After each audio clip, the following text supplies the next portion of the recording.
Here at ParanormalAuthority.com is a story by Brandon Hall entitled Ouija Board Danger Warnings, a Paranormal Advisory. Few items, if any, begins the author, have as terrifying a reputation as the Ouija board. Though you can easily pick one up at a local toy store, paranormal enthusiasts of all walks of life will tell you not to do that. Ouija boards are stigmatized as dangerous and unpredictable for a reason. The horror stories associated with them are reason enough for anyone to think twice before they try to use one. That said, the choice to use a Ouija board is yours to make. Don't do it. Some people have good experiences with them. I've never heard of any, while others regret ever touching one. If you do decide to use one, you might want to play safe by heeding these warnings while you reach out for contact. Thank you, Zacchaeus Hundley, for the super chat. Zacchaeus says it's lit. Thank you, Zach. Number 1, choose the right setting.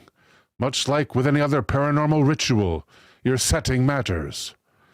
It's important to remember that the portal you open can influence your daily life. There are certain places that are unsafe to practice in, as well as places that are just downright foolish.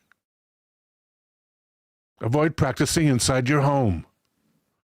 Most people will use their Ouija board inside the home, and at times it can be okay. However, there have been multiple occasions where the board invited something evil into the household, and it just didn't want to leave.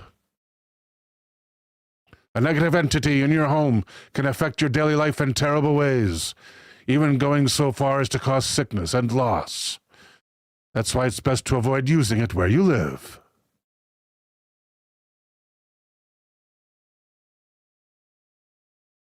Yes, graveyards might contain plenty of entities that are willing to talk, but do you really want to deal with that high level of activity? Probably not. Graveyards are filled with energy dealing with grief, loss, and at times hatred. It's also a resting place of many souls that just don't want to be disturbed. Please leave the graveyards alone.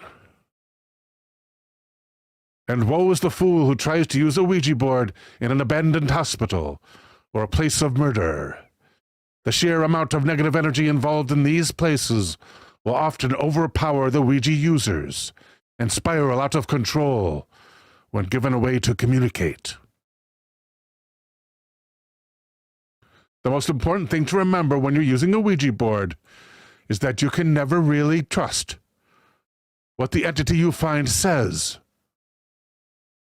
Ouija boards act as a way to open up a door between this world and the next. What lies beyond is not always a loved one, nor is it always a positive entity. Here's what you need to know about this particular warning. They might not be who they say they are. You cannot see who or what you're speaking to by way of the Ouija board, and even if you could, looks can be deceiving.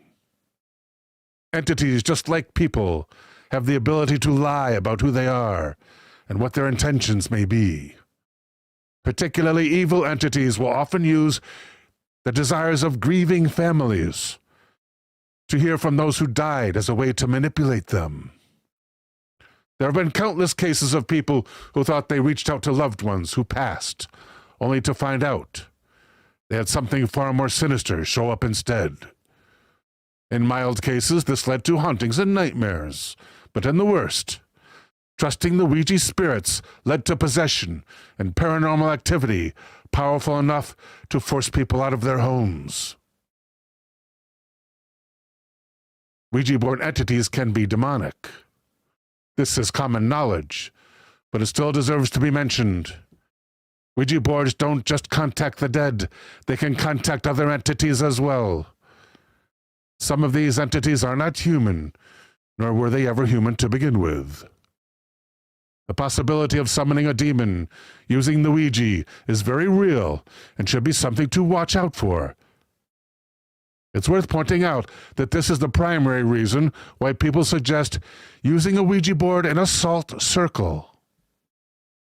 Unbroken, please.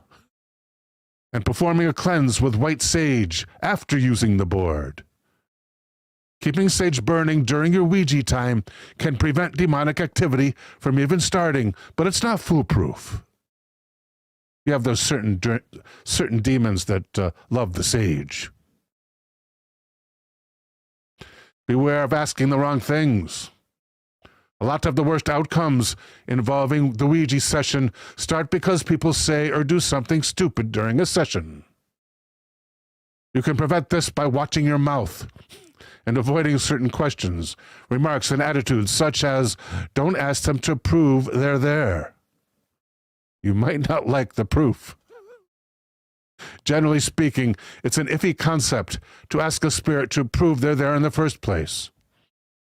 If you do choose to ask this of the spirit, do so respectfully.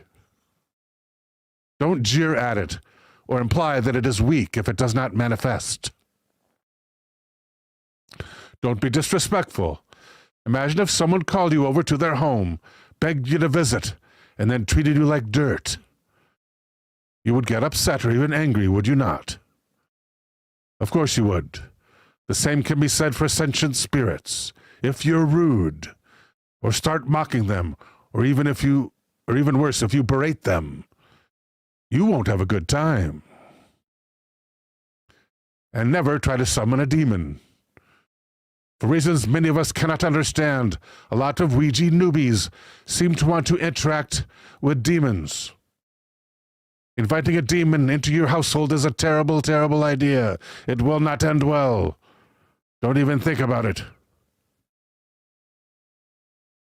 Ouija spirits might be able to know the future, or they might not. Those that can often only seem interested in telling you predictions that are less than great, such as the day that you die, or a future tragedy you will experience. It's uncertain whether these Ouija warnings actually cause bad events to occur, or whether they were just bound to happen. Either way, it's better to stay safe than be sorry. Asking for future predictions is rarely a good idea. And do not forget to close out your Ouija sessions properly. Every Ouija session needs to be opened by asking the spirits to interact with you, but it also needs to be closed. Closing a session is done by asking the spirits to leave, thanking them for being present, and then using white sage or another clearing ritual of your choice to cleanse any remaining area of negative energy. And always close after you're done, regardless of whether or not you were able to see something paranormal. You always need to close your session. Just abruptly ending the session without telling the spirits to leave and cleaning your area is similar to leaving your front door open for days. It invites more and more entities just to waltz into your life, regardless of their intentions.